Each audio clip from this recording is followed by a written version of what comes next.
Нийслэлийн хэмжээнд хийгдэж байгаа хөрөнгө оруулалтын ажлууд жил ирэх бүр нэмэгдэж, түүнийг даган дүүрэг хороодын тогтчлолт, иргэдийн тав тухтай амьдрах орчин бүрдэж байдаг. Иймд улсын төсвөөс олгогдож байгаа хөрөнгийг үр дүнтэй ажилд чанартай зарцуулахын тулд нийслэлийн засаг дарга, дүүрэг байгуулгын хунигжийн удирдлагуудтай үр дүнгийн гэрээ байгуулдаг юм. 2012 он Улаанбаатар хотын иргэдийн амралтын бүсийг улам бүр сайжруулсан ийм жил болно. Үндэсний эсрэг түрээлэл нь өөрийнхөө үлдсэн хугацаанд анхныхаа яг бодиттой цэцэрлэг түрээлэнгийн хэсгийг байгуулсан жил болно. Улаанбаатар хот хөрсний усыг ашиглаж анхудаа шинээр баригдах барилга байгууламжинд Улаанбаатар хотын хөрсний усыг ашиглах ийм жил болно. Улаанбаатар хот хонглынхаа системийг гэр хоноод руу дэд үтсийг шийдсэн ийм жил болно. За Сүбаатар дүүрэг өнгөрсөн жил маш тодорхой том төсөв байж авсан.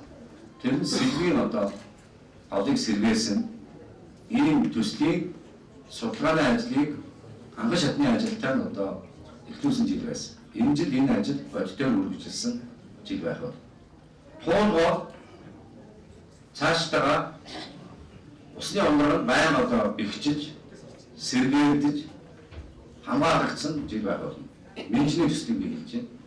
Өөрөөр хэлбэл бидний урд нь гаргаж хэрэгжүүлэх шаардлагатай гэж үзсэн судалгааны ажлууд бодит ажил болсон юм жил байх юм аа. Энэ оны хөрөнгө зарцуулах ажлыг баталгаажуул үр дүнгийн гэрээг ээлжит жилдээ байгууллаа. За энэ жил 2012 оны үр дүнгийн гэрээг нийслэлийн засаг даргатай сая гэрээ байгуулж байна. Тэгээ энэ маань бидэнд Баянгол дүүрэг төр захиргааны байгууллагын бүх үйл ажиллагааг хийх эрх нэгж байна гэсэн өөрөөр хэлбэл бид дөрүүдээр очиод бүх харийн газруудтайгаа сургууль цэцэрлэгүүдтэйгээ тийм ээ өрхийн эмнэлгүүдтэйгээ гэрээ байгуулна. За энэ хамгийн гол нь 12 он бол урд жилүүдийг бодох юм бол бас төсвийн хуралдын хувьд ч гэсэн тийм ээ илүү ийм он жилүүд болж байна. Бид өнгөрсөн жил 39.1 тэрбум төгрөгийн ажил хийжсэн бол энэ жил 47.3 тэрбум төгрөгийн ажил хийхээр төлөвлөсөн байгаа. Өнөөдөр эндээ гарын хэсэг зурж байна. Тэгэхээр бид төсвийг үр ашигтай, төсвийг бас зөв зүйлд нь тийм ээ зөв зүйлд нь яг ард түмний эрх ашигт нийцсэн ийм сэтгэл ханамжийн баталгаатай ийм ажил үйлсэд нь зарцуулах ийм үүргийг бол хүлээж байна гэж ингэж хэлж болно. Өнгөрсөн 2011 он үр дүнгийн гэрээг 90% биелүүлсэн. За 2011 он бол бас Багнуур дүүргийн хувьд бүтээн байгуулалт хөрөнгө оруулалтын жил байсан.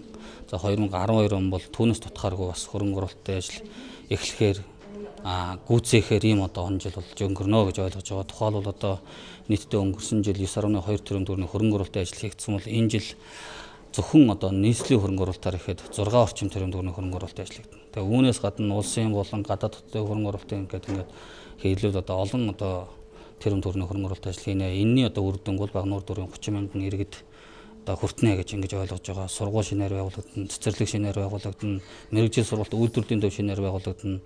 Багнуур дүүргийн оюутны хотгоны асуудал дэд үтсийн ажил эхлэнэ гэдэг яриад бол маш олон ажлууд хийгдэх байгаа.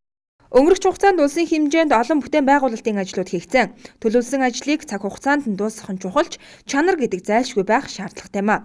Нийслэлийн Баянгол, Багнуур дүүргүүдийн хувьд 2012 онд томоохон ажлууд хийхээр төлөвлөгдөж байна. За ийхүү 2012 онд нийслэлийн хэмжээнд хийгдэх бүтээн байгуулалтын ажлууд өнөөдрөөс эхлэн баталгаажиж байна.